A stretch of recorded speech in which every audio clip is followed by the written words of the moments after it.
How to change Facebook name before 60 days. Hi everyone, it's Sophia to assist you today. Without any delay, let's jump right in. First, go to Google and then go to search bar and search change name on Facebook. Click on the first link that pops off of Facebook. You'll find this kind of screen pop up. In here, scroll all the way down to was this helpful? Click on no and then click on the solution does not work. After you're done that, type in I need to change Facebook name before 60 days and it is not working.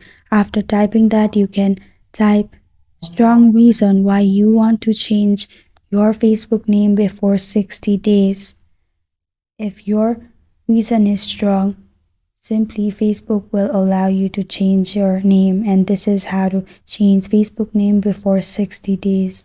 Thank you for joining me today. If this video helps you out, please leave a like and subscribe for more. Got a question or want to suggest a topic, comment below. I'm Sophia signing off until next time.